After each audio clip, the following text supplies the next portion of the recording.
Well, it's great to see everybody here. A nice, snug room. They say this is the speakeasy room, and it seems pretty easy, but pretty crowded. So we're so glad that you're all here, and we have an exciting panel here today. My name is Arthur Newell. I'm with Zions Bank. I run the commercial and the international groups for the bank, and I'm pleased to be here with my co-host, Derek, our newly installed Attorney General, Derek Brown. So we're grateful to have him here with us today. Thank you. And you're going to hear from each of these great entrepreneurs, these great success stories. We're missing one that's on his way here, Chris Washburn, but I saw him upstairs, so he'll be down. If you see somebody coming in, please kind of show him the way.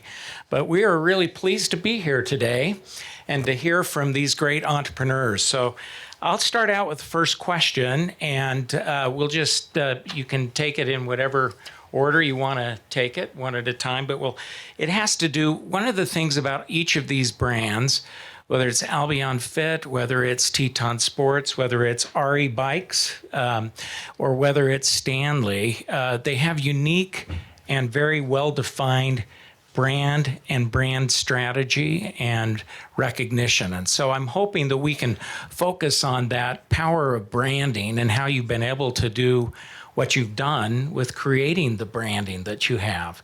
So the first question is about building your brand loyalty. What's been your strategy? And maybe we can start here, Matt, with you. And if you wouldn't mind, just give a quick intro to you and your background, and the same, Dave, when it comes to you, the same to you. And then, of course, we'll just go in that order. Great, thanks. Hi, everybody. Matt Navarro with Stanley. I'm the president and CEO. I've been with Stanley about 5 years. I'm not an entrepreneur. Our company is 113 years old, and I have the privilege, frankly, of helping with my team author what the next chapter in our brand's next 100 years will look like. We've been incredibly fortunate over the last 5 years to make what we call and start the fourth era of the Stanley brand. If you look at Stanley, we were founded in 1913. Prior to about 1965, we helped America go to work. Many of your grandfathers or fathers or great-grandfathers went to build buildings and went to the job site with their Stanley green thermos. Many stories, almost every place I go, I get an awesome story about our thermos. After 1965, quick serve food, fast food, snacks, vending machines became much more readily available. So at that point in time, the brand shifted to outdoor and really helped the country get outside and get outdoors from 1965 to about 2020, which is what many of you probably, what comes to mind when you had heard Stanley prior to the last 3 or 4 years. It was likely those two things. In 2020, we made a really big shift and a strategic choice to really target hydration, to be a disruptor in a space that we felt like was a bit stale, was a bit male-dominated, and also was a bit hot beverage targeted. And we, were disruptors with color. We were very targeted towards a female audience that we didn't believe any of the brands in the hydration space were thinking about or serving a product for. And we were really targeted at that. And for the better part of 3 years, we were laser focused on color, female hydration, and cold hydration in particular. And so everybody wants to know, there's no secret, by the way, that's about to come. We had some really good tailwinds. COVID was really good for Stanley. We certainly made the right choice, I think, in a space that was stale, and we were a disruptor. Also, health, wellness, fitness, hydration became just part of people's everyday lives. Those with also just an incredible team that we have built around the world. I call them the Bear Force. Those are really the 3 or 4 things that I think have led to where we are today, and really now starting to define the fourth era, which is actually going after even a more wide consumer base, which maybe we'll probably get to in a little bit. Matt, I just wanted a follow-up question. I read something about how you were able to create scarcity. and that added some value to your brand. Maybe could you talk about that? And then, but while you're thinking about that, I just want to know how many own a Stanley mug of some sort? Okay. Wow, it's good. There's a lot of opportunity out there. I saw a lot Yeah, of there's hands some there. opportunity. Hand went up, so That's you- not much. That's good. That's a good thing. Well, can I add that it was funny? I had my good friend of ours gave my wife a Stanley 3 years ago for Christmas, and she said, "Yeah, I'm giving her a Stanley." And I'm embarrassed to admit this. I said, "What does that mean?" And she goes, "Oh, all the ladies have them." I'm like, they all have a mug, like at the gym, like they all like, how ridiculous is that? All the ladies have them, and sure enough, like a couple weeks later, I was at the gym, and my wife had this like yoga dance class thing, and I looked at the side of the gym, and there were like 15 identical mugs. I'm like, oh my heavens, it's for real. And now that I'm aware of that, I mean, it's just interesting how you turned it was like a tipping point. Yeah, I think those 3 or 4 things have been really good to us. And don't be embarrassed because I asked you what you did backstage, which that's pretty embarrassing for me also. I've only been doing it for a week though, so. That's true. In regards to the scarcity question, it was a little bit by accident, to be totally honest. The business scaled and started to grow so fast that we frankly just could not keep up with demand. When we saw that, we wanted to make sure product was readily available, so we actually scaled pretty quickly. But we also started to, partner and do collaborations with people across culture that we did in very short runs that did continue some of the scarcity and key models and items that people had really high demand for, and we were making limited supply. So it was a little bit by accident at first, and now it continues to be a bit of the strategy around partnerships and collaborations. Hello, I'm Dave Findlay. I'm co-founder of Albion Fit, which is a women's clothing company. You might know us by our swimsuits or our travel joggers. Those are some of our bigger, well-known items. I would say the biggest thing for us that's really helped us is being authentic.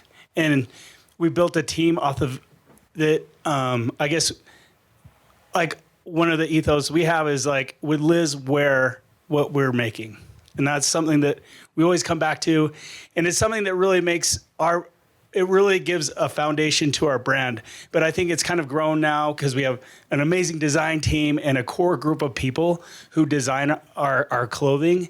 And it really comes from those people and that authenticity. And just having that foundation of like, people who really are, who really, you just really want to make something that you would really want to wear. And anyways, that's helped us kind of build trust and helped us build like a very like smooth line to where we have new customers coming on and old customers coming on, but we're on this journey and we're all kind of going in a place that is recognizable, yet we're going different places.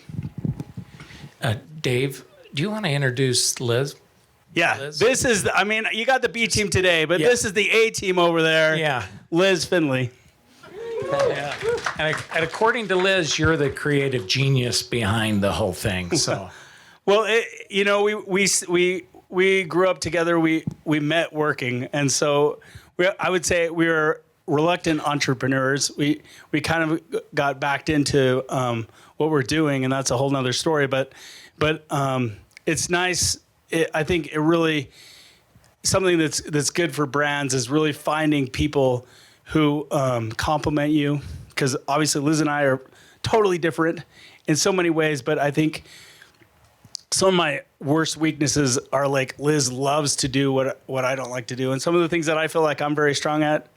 Maybe she doesn't do as much. I don't know. But like, we've also built a team that's pretty that has different elements of people that maybe if you looked at it on the outside, like how do these people go together? But then you say, oh yeah, okay, together they build this very like good foundation.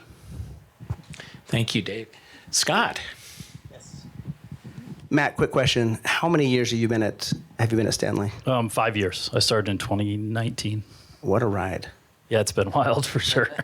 I tell everybody on my team, like, this won't ever happen again in your career. So, like, enjoy it and No doubt. enjoy the ride. So I started Teton 20 years ago with the idea of having the exact opposite experience that I'd had as a kid camping, because I thought camping just sucked. I remember waking up, and I use waking up in quotes because I'm not sure I slept, but I thought, why does anybody do this on purpose? And just fast forward, I realize now that it's all about the gear, and my parents didn't know better. So we set out to make sure, or I set out to make sure that everything we did was comfortable, dependable, and easy.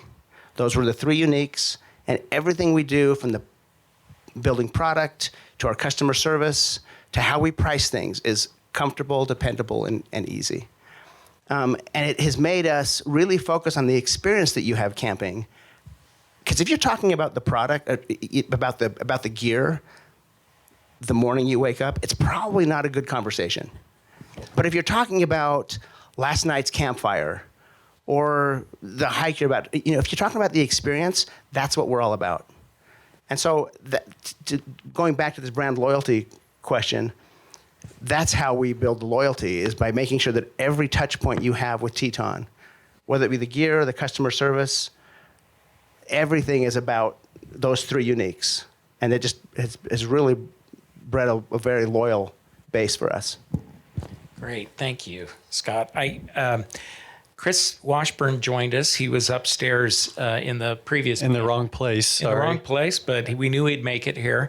And Chris's brand is called Ari, and I was going to ask anybody own more besides Chris 2 Ari bikes at their house, because otherwise I win this. So it's an amazing product, and encourage you to go look at their array of products. So Chris, do you want to answer the same question about branding? Yeah. So I think the question, as I'm gathering it here, when as we built the brand, we've tried to focus on just a couple of things. Our mission statement is create exceptional experiences, one rider at a time. And so I love, if you break that down just a little bit, the exceptional, we talk about acceptable versus exceptional. Acceptable is okay, but we strive for exceptional in every interaction, every touch point we have with our customers. The creation aspect of it is we try to empower all of our employees to be able to, from every aspect, whether it is dealing in a particular situation with somebody, to of how to help them on their journey. We use phrases like, we're helpful guides. The industry is full of people that are, maybe you'd feel like they're know-it-alls or something. Well, if you don't know what this is, then why are you here? It's all about being very open, welcome, and inviting. And so that's kind of how we have built it up. We aspire to, and what we help people do, is it's about a journey. I'm a big biker myself, and what I like to get to is a state of flow, as they would say. And if you've ever been into that state of flow, everything just slows down and everything feels just amazing. You can think clearer. I have some of my best, thoughts as I'm biking, but we try to help our customers in that same way to get to that state of whatever they're in. And that's certainly through the products that we sell, but it's through all of the other aspects. We don't talk about that we sell bicycles. We actually, what we're doing is we're selling experiences. We're trying to help somebody change their life. It's a different thing. Is once you get on this journey, it may be a bigger step for you, but this is it is worth it. And so all of our metaphors are bike related. The way to get to the top of a mountain is one pedal stroke at a time. You're not going to go and change the mountain and all the terrain with the obstacles that happen. They're there. That's the way. The obstacle is the way, to quote somebody else. And so that's a lot of how we build our customer base. I'm not sure if that is what you were asking, but And can I ask a follow-up then? You recently had a rebranding of sorts. We bought in Ari Bikes before. I've actually been down to your facilities, awesome. Bought them there, and I love biking. Unfortunately, I just spent a year doing a statewide campaign, which means I think I mountain bike maybe once in 2024. And how It was happy were you awful. versus when you were biking? Well, I think there's a correlation, exactly. But talk about that. Can you talk about, I mean, to the extent that you're willing to, like the reason for it, and because you spent a lot, I mean, how many years branding a certain name only to then change it? And I'd love to know, what it was like, what was, and were there a few sleepless nights where you're thinking, oh man, are we going down the right path here? Yeah, certainly a lot of those. I mean, our brand has been around for 20 years now. It's just been constant growth. We were kind of at a stage as we were getting ready for a huge international push. And I'm always of the opinion of break it down and start over again if something, if we need to change something. So, but it was simply, the reason we did it was to simplify, to expand. As we started looking at how the pronunciation was in different languages, how it would work in other things, and we just said, let's just get to our core.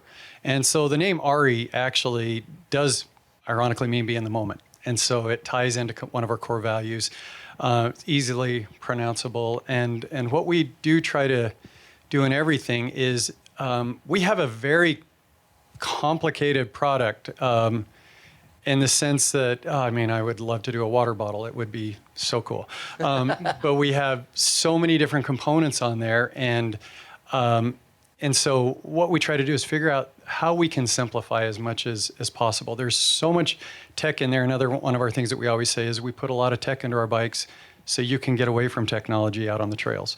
And the hope is that you won't really even think about the tech. The bike just becomes the vehicle to your experience, to what you're trying to achieve, to get into that flow state, for example. So to follow up, was it international? I think this is a question we'd probably like to ask each of you is how do you, in a very sort of American specific culture and brand, how do you expand? And it sounds like, Ari, does it translate well in other languages because it's just 3 letters? Is that part of it? I'd love for everyone, I think, to answer, like, how do you expand internationally? I think one of the biggest things that we have found there is with any type of expansion, even in bicycles, you would think that whatever bike we're producing for a market in the United States should work well in Europe or Australia or wherever else.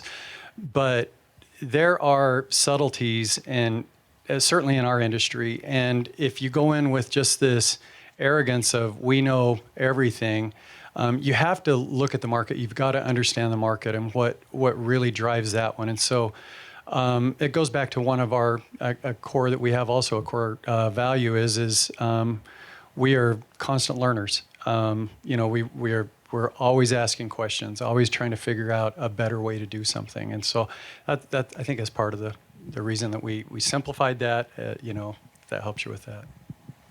Great. And if you want to kind of mention that international, how do you expand internationally with a brand that's pretty specific? And maybe as part of that, both on your supplier side as well as on the sell side. Well, the supplier side is loaded. We have an ABC initiative at Teton, which means anywhere but China.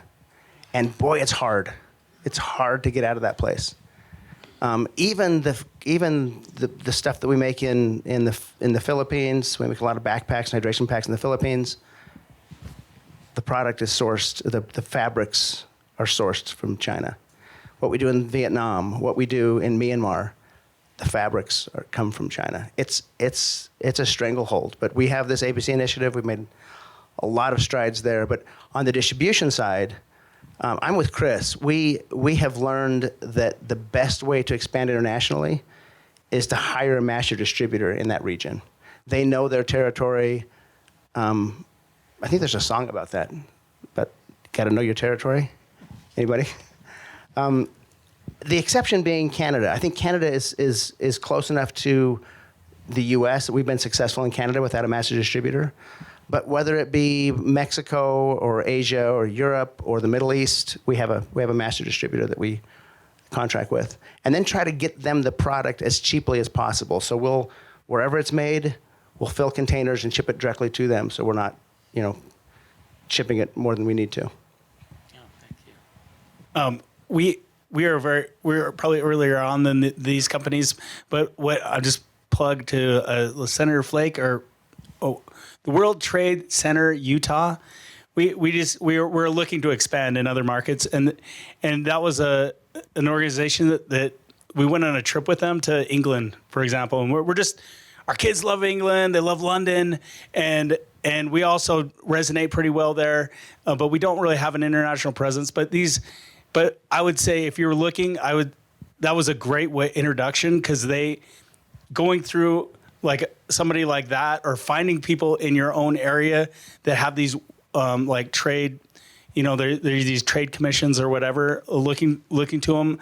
That was a great way to go into a place, and we haven't yet, so we're on the early ends. But it was a great way to get introduced to a lot of people that we would never be introduced to. So just going in that direction, we haven't really. And then just on the supply side, we have a really close relationship with our factory in Guatemala, and that is something that is like such a strategic advantage to us, and just getting to know your the vendors or whoever you're working with to like a very close level.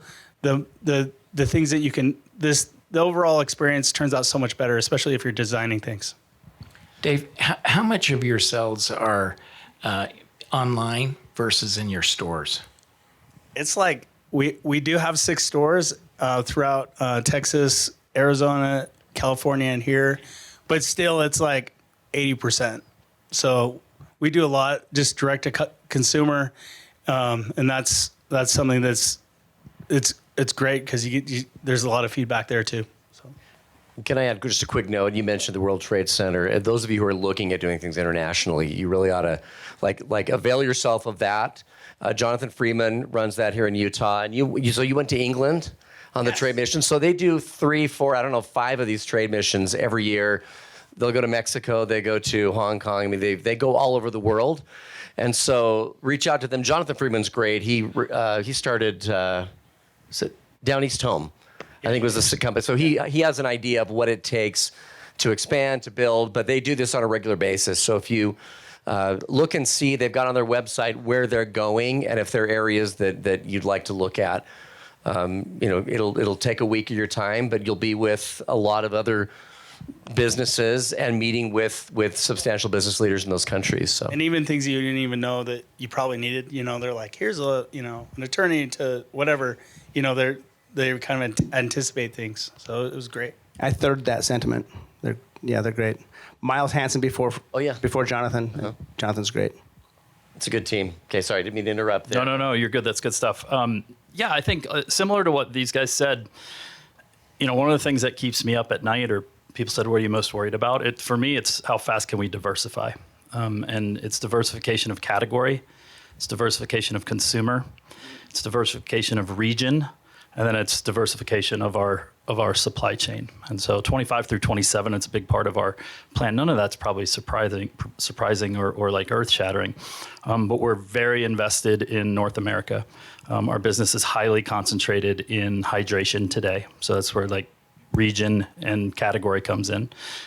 We want to be a very inclusive brand. And so when people talk about male, female, or how do you reach a broader group, we just want to be inclusive, and we want to serve products that people enjoy as part of their everyday and the special moments in their lives. So like that's kind of what consumer diversification I think means for us. And then internationally, my only maybe advice or comments is be targeted. The world's a really big place. So we are picking 3 to 5 markets at a time. Once we feel like we're penetrated in those markets, we'll then take the step to the next emerging markets. And the way we've looked at it is they have a retail network or infrastructure that actually works for us, that we don't have to build it on our own. Is there hot beverage or cold beverage, culture? And then last was, do they draft off of North American culture? Because we've been such at the heart of culture in North America over the last 5 years. And so it led us to places like Korea, Japan, Australia, New Zealand, Germany, UK, Mexico. And so those are our, call it 6 or 7 development areas right now. And then we have a phase 2 that hopefully will be in by 2027 or so. So, Matt, a follow-up question on that. How are you willing to share with us what's the direct-to-consumer through your website sales versus other channels through the store channels? Yeah, this is an interesting one. We don't report numbers externally, but I will tell you is my position on this has shifted over the last 3 to 5 years. If you go back to prior to Stanley, I was with Amer Sports. They own Arc'teryx, Salomon, Sunto, Wilson Sporting Goods, a bunch of sporting goods brands. We wanted to be 65% direct to consumer. And it was like at the board level pushed down. And what that turned out to be, if you look at even just earnings and some leadership changes with people like Nike recently, is it's sort of forcing the consumer to a channel that you prefer. Instead of being the brand that you need to be, delivering the experience that you need to deliver in the channel that they prefer. And so that's really how we've looked at it. Our direct-to-consumer business is very strong, probably in the 40% of our total global business range, I would say. But we follow the consumer. That's a phrase my team might hear me say more than any. We have great retail partners, online and offline. Our direct-to-consumer team, I would argue, is one of the best in the country. But we make decisions on the focus channels by where the consumer is choosing to shop. Great.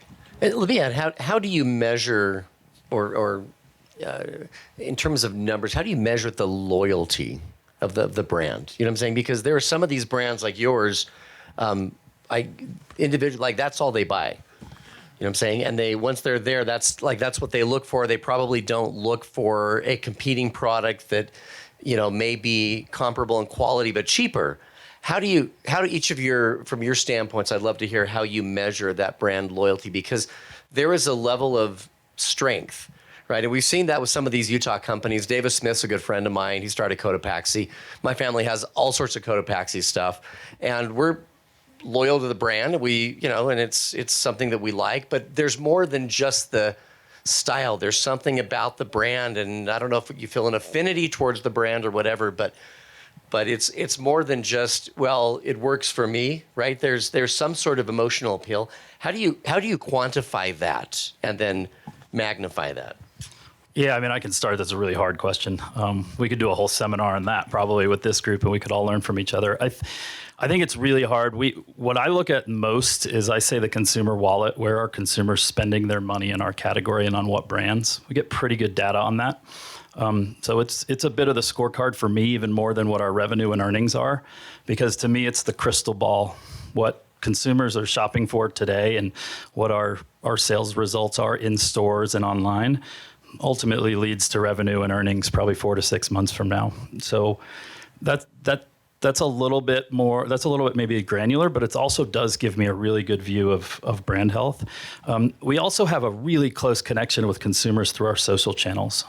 Our social team's, world class and talks to consumers and listens to consumers almost every day. When they're mad, we know fast. I try to stay off those chat messages because it can make you just like too high or too low. And when they're happy and you've done something they like, they tell you. And so, that's sort of, I would say, the indicators I look at. I also have a very anecdotal one that I call the airport test. So I travel a ton, and just walking through the airports, how many Stanleys I see versus Yeti or Owala or Hydro Flask or brand XYZ is also a really good brand health monitor in my mind. Matt, I wanted to share a story I'd read about the brand. You can confirm it or deny it, but I had heard there was a woman whose car caught on fire, and she had her Stanley mug in the car.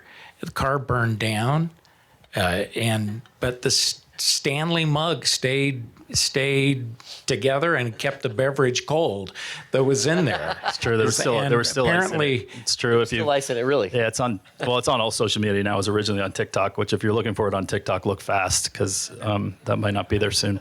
But yeah, and we actually bought her a car. So this is a funny sort of background. I was in Tokyo. We sort of saw what happened. I texted my boss before I went to bed. He was the past president. I was like, hey, we should buy this lady a car.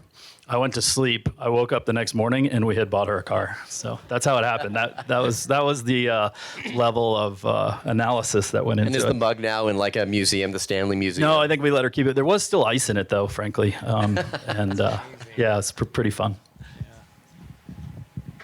I might be taking this a different direction, but I do think that we really try to make it a journey with those core customers, and it's a journey inside of our company and it's a journey outside of our company. And I think inside of our company we're pushing art, and we're really trying to do art, and we're trying to like people are getting involved, and it's an internal thing where we're just trying to express something. But then also, it is nice when you have at least a year's worth of information, and you can go back and be like, hey, is this resonating? What's resonating? And all the analytics, especially nowadays, even really when we started, it was such a gut. We're just like, man, I wish I knew these things, and it was more like, hey, we go to the store and somebody's wearing something of ours, or we see it a couple places and we're like, okay, that person, it's resonating, like that person, like that, but now even small companies, I'd just say this for smaller companies with AI and whatever, you can, I was just talking to some of our retention people about this because I wanted to give you a good answer. So I went to our people, to Colton anyways, and he's like, well, what's the best is you can take these big data, and nowadays with AI, you don't need this huge team. Like you can do it with a smaller team, and you can be agile, and you can really get some insights about your company that you couldn't get even a couple of years ago. I mean, you just need a huge, these huge big cohorts, to break them down.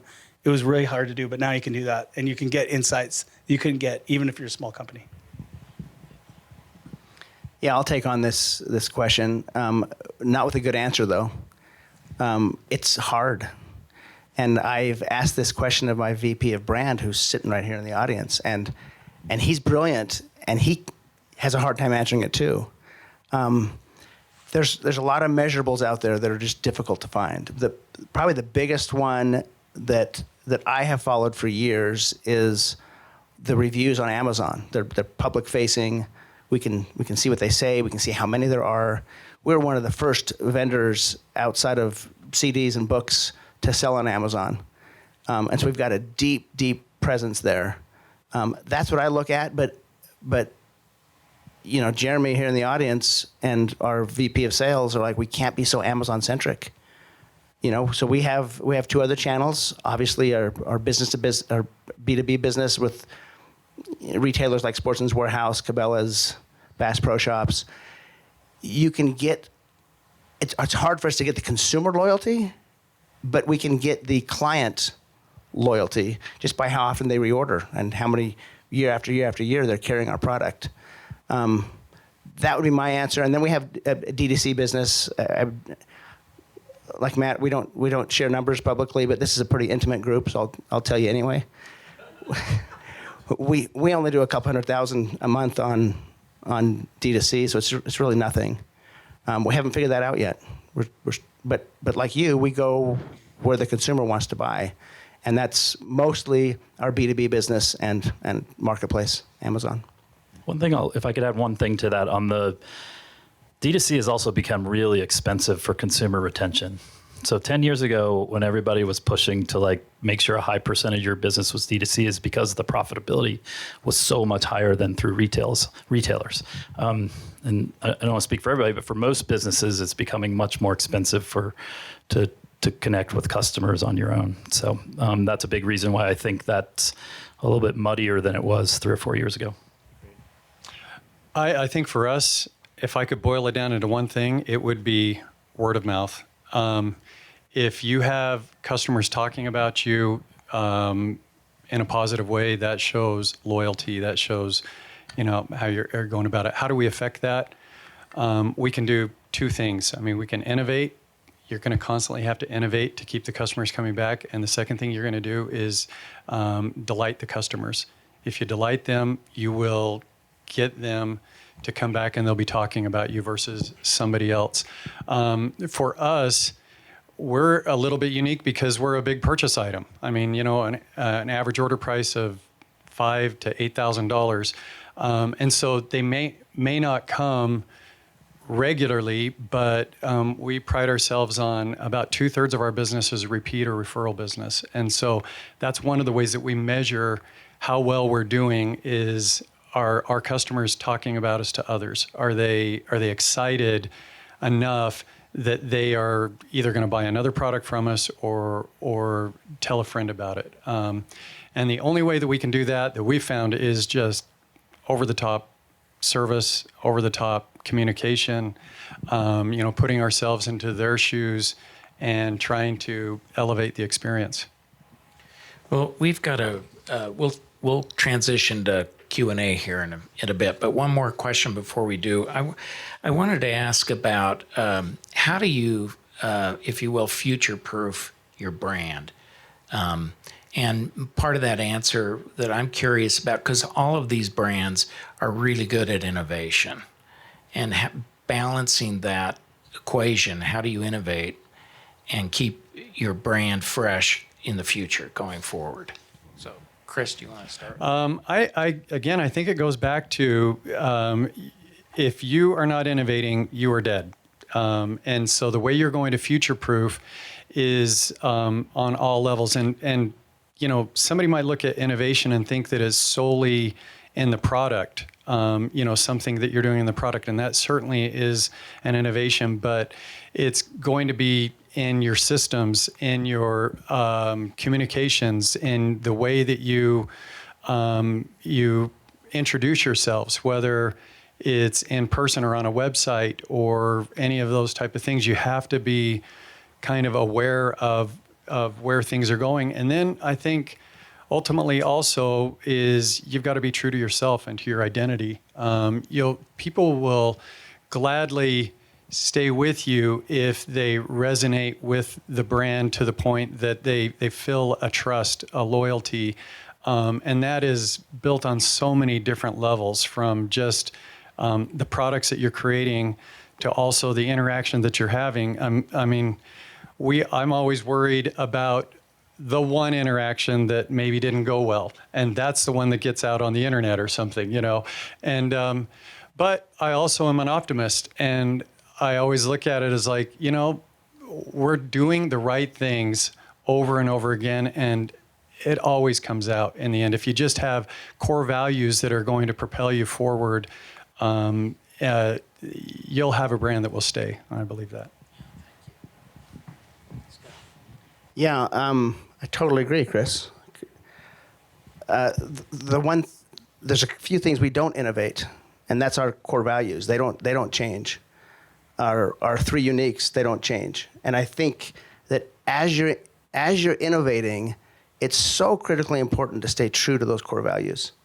And we hire on those core values, and yes, we fire on those core values. You'd think if we hired right, we wouldn't need to fire, but we don't always get the hiring right. But that core is so important that it really doesn't change. So that as time goes on and you get this loyal customer base, they just know that those things they can depend on. But from an innovation standpoint, we try to come out with a new line at least once a year, sometimes twice a year, that is fresh. We have an adventure travel line that's coming out in a couple months that really opens the doors to other retailers for us. So it's not just camping retailers that can carry this product, but it's any retailer that carries travel goods. This is really a progressive line of adventure travel. But the one thing that is consistent about it is that it's comfortable, dependable, and easy.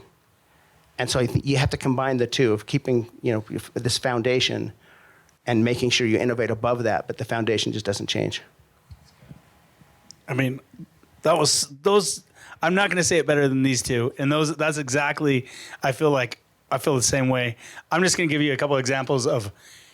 That being said, it's a lot harder in practice, and you got a lot of pressure on you to do different things. Like, for example, you build this trust, but then you have a sale and you kill it, and then people are like, oh, like, okay, let's have another sale, you know, and staying true to your whatever that foundation is hard, and it's so easy to get in these cycles where you can't get out of them. And I think that's the quickest way, is not to like fiercely fight for these ideals, because there's a lot of pressure coming from all directions to do certain things that are not healthy for your company. And so just listen to what those guys said, but also remember that when you're in it, you got to go back to those things. Like it's so easy to be like, yeah, we got this. Like everybody loves our product. Well, it's such a fickle thing, and it's so easy to get into the market now that you always have to be innovating and just like keeping those core values. It sounds easy to do, but then it just takes a little bit to kind of veer off. So, yeah, I think these guys said it really well. I'll maybe just spin it slightly, put it in the words that I use with our team, is brand leadership or brand first. And that for us is connection to consumer, connection to community, and brand experience. And we put that first. Notice what's not in there, which we can do since we're a privately held company, is revenue. And sometimes those can be in conflict. And so it's really easy to put things on sale to sell more. We all could do that in a keystroke. It's really easy to widen your distribution to make the business bigger, but those are not the right long-term decisions for the brand. And it keeps me up at night about the next 100 years. That's really important for our business and for our brand. The second thing I would say is that, I think the consumer is very fickle, and innovation, I worry about innovation in a bubble is what I tell our product team. We need to innovate in a way that matters to the consumer. So I am not the innovator or the creative guy, but when I sit in those meetings, my question is, does this make a consumer's experience better? Does it make their life better? Are they going to enjoy it more? Is it easier to use? Those are the things that consumers actually care about from a water bottle. They don't tell us that, frankly. They tell us that they love the color and it matches their outfit and it's cool and it's sleek and it's light. But that's what innovation is to us, to making sure we're innovating in a way that's meaningful to consumers. So those are the only couple things I would add. Yeah. Well, and what's funny is I'm looking at this through a slightly different lens. I just spent the last year of my life branding the most awkward and uncomfortable thing that you can probably brand, yourself. So I remember the first time I saw my picture on a billboard. Like, that's weird. A little bit creepy, too. I mean, driving down the freeway, you're like, ooh, and my marketing team was like, you've got to do this. And we actually made some choices that were not traditional with what those running for office do from a branding standpoint. And I had the people that have been around a lot longer than I have and know much more than I do say that's a bad idea. And I could go into that. It would take longer to do that. But it's interesting how branding, I mean, it's a product, but I mean, we just all suffered through an election this past year. And you can see how each of the candidates made their own brand, right? I mean, it is a branding issue, and the choices they made had everything to do with what's going on with the culture. And so many of these principles, they transcend not just sort of the retail environment, but in virtually everything that we do. Well said. Well, do you want? Should we do Q&As? Do you want me to? Let's do some I can go out there and I'll pass my mic around. Should we do that? Unless is there someone else with a mic out here that's doing that? If not, I can just come out and use mine. All right. Right. You're like a talk show host now. Exactly. Honor you.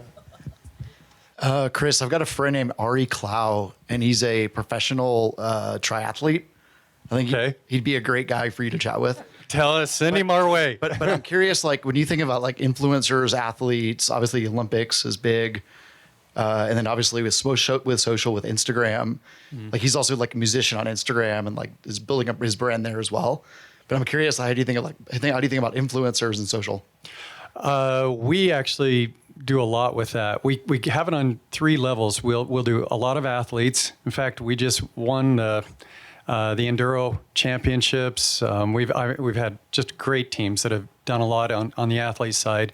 And back to branding, as we're talking about that, we have to make sure as we're signing athletes that they do represent the brand. Certainly they can have their own voice, but they need to represent our core values. The second one are as we talk about, our influencers. And these influencers are, writers or different things, writers as in RIDER for us. And they are just another realm. And same applies there. But the third one that has been really good for us are ambassadors. And we decided to do this ambassador route here a few years ago. And ambassadors, if I can define it, how we look at those, we don't pay them a dime.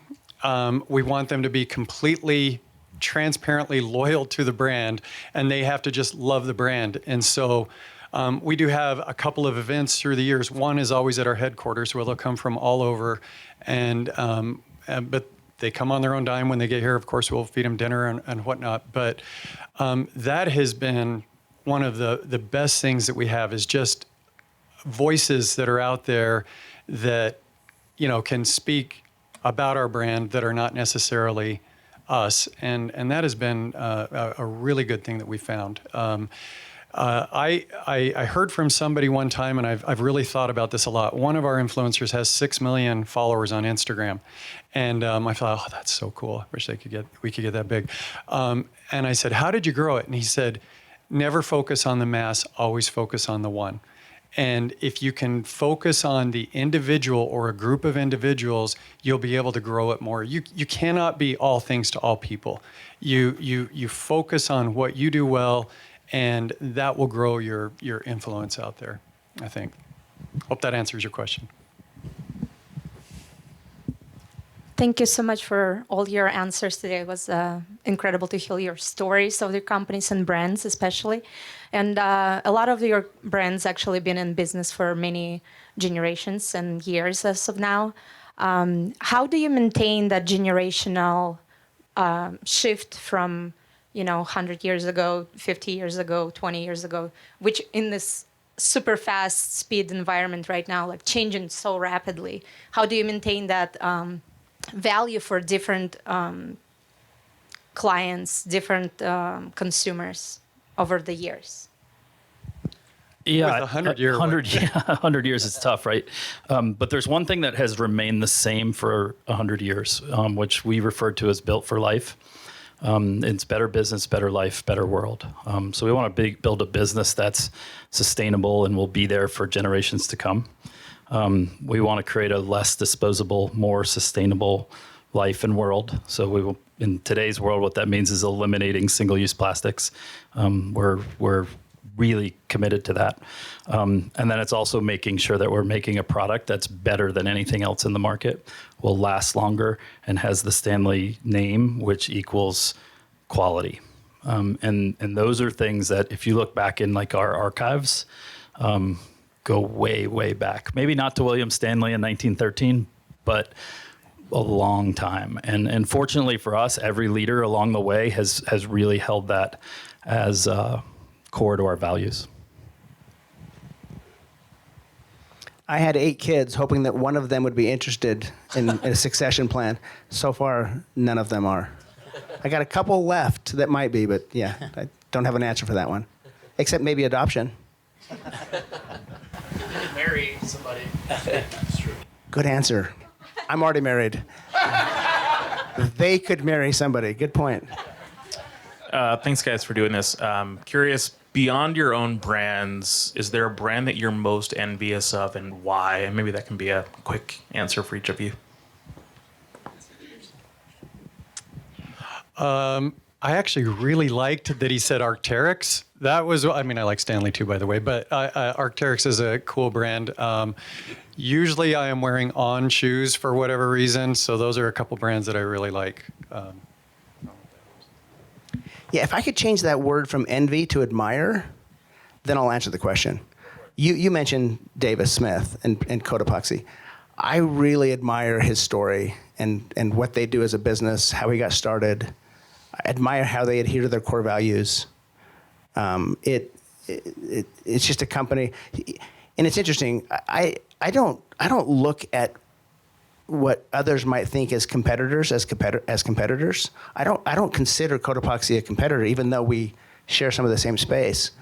I just really admire what he's done with that company.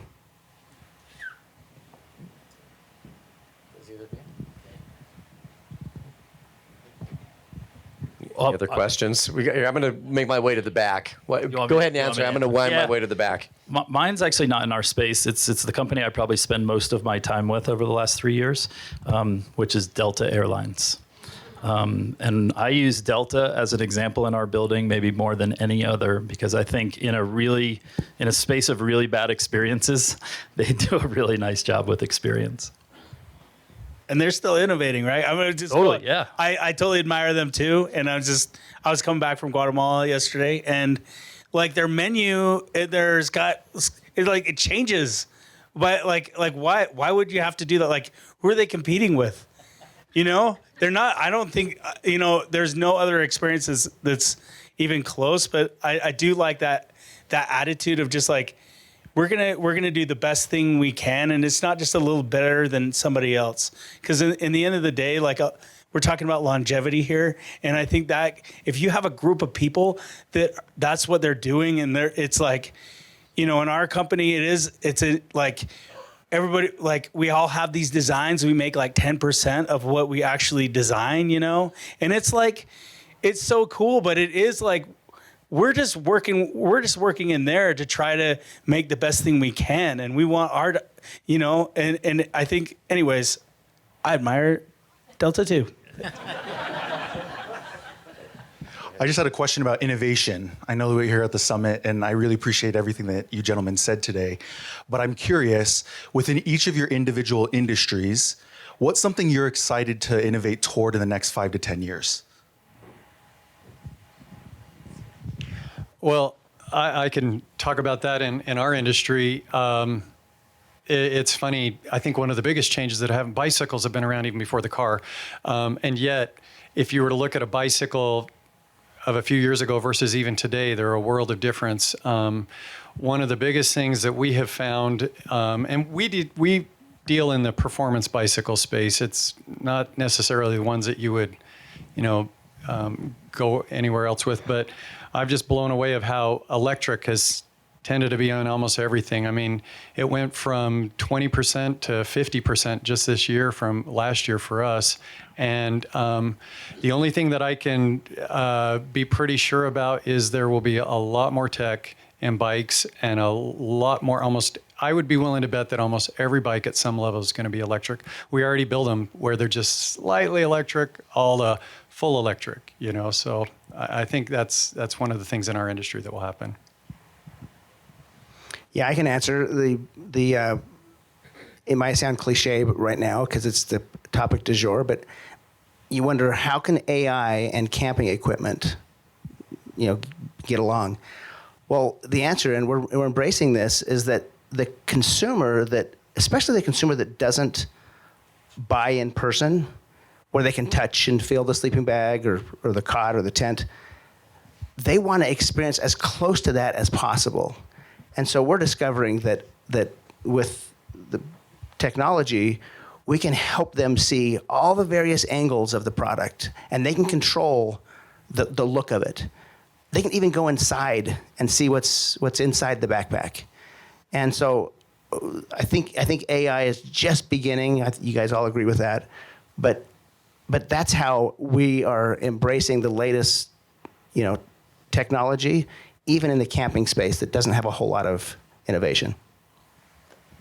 I just say the fit. We're always working on the fit, and there's a lot more, innovation coming out, and we're trying to be a part of that. And obviously, apparel's been around since the beginning of time. But how do you make your whatever you're making not just above a commodity? I mean, there's so much out there. Like what really makes your stuff worth whatever more than you can buy at Walmart or whatever. Like what's the difference? And that's innovation and fit, and we're always that's what we're working towards. Yeah, I think there's two really big ones that are in our space or our adjacency. One is accessible, clean drinking water and drinking vessels for everyone, no matter where you live on the planet. And you're like, well, how is Stanley doing that? Well, it's not through a Stanley Cup, but we are working with others how we actually innovate and give back and find a way that people in that space are companies in that space are able to help support that. So that's one. The second one is recycled stainless steel, making it an easier process, a better process, readily available, easier transit, because it would just really help the life cycle of our products. Okay, Arthur, do we have time for maybe one more question? Here, look. Here's one up first, so we'll do that, although he's farther away. What are your opinions on personal branding for yourselves, and what are your plans for integrating with Meta and making virtual products for avatars to like walk around with a Stanley Cup or ride a virtual bike and actually profit from this? Yeah, it's interesting. I can take a couple of those. I was actually just on a call this morning on augmented reality, which is I think is interesting, which would you'd be able to, basically see yourself with our product in your hand, wearing what you want to be wearing and how you want to be wearing it. And so like that's another innovation that I think will be interesting. If you think about teenage girls maybe going to prom and they might want a water accessory with them. Being able to see what they look like in their prom dress before they buy it would be something that's pretty cool, right? It's not going to change the world, but it would be super fun. So I think that's first. Second on personal branding, I'll sort of repeat what was said earlier, which is it's not comfortable, right? And when you're fortunate enough to be a leader of a company, I think what I want to do is represent myself, my family, and most importantly, the company, the best way I possibly can by living, breathing, exuding those values. I'll say the other thing, I've been the president and CEO for about a year. People ask me what changed. It's not stress and pressure, I tell everybody. It's this weight of responsibility for the people in the organization to make sure we're making the right decisions for not only the company's future, but more importantly for their futures and their families. So. Well said. I'd just say we like fitting augmented reality with like a fitting room experience. We've been trying for a while to do that. We haven't. That's I guess would be in the works. We'll have to get a water bottle in that augmented reality. Great. That's overall like, dressing room experience. I think is something that we really pride ourselves in our store, and just like doing that in a kind of virtual setting. That's something we thought of. Anyways, me personally, I am very vanilla. I mean, my wife over there, she is. She's really the face of our company, and she's really the outward when it's and she really is. I mean, it's easy for her. It's like saying it's very authentic and it's really who she is.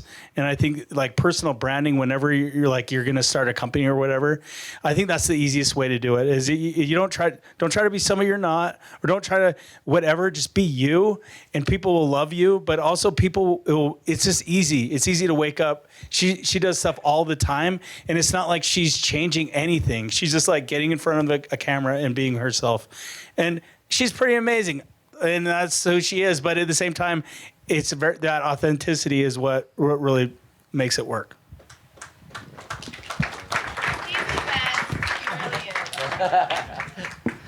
I wish you still had the microphone, because I would ask you, why are you asking that question? I help people build personal brands. Okay.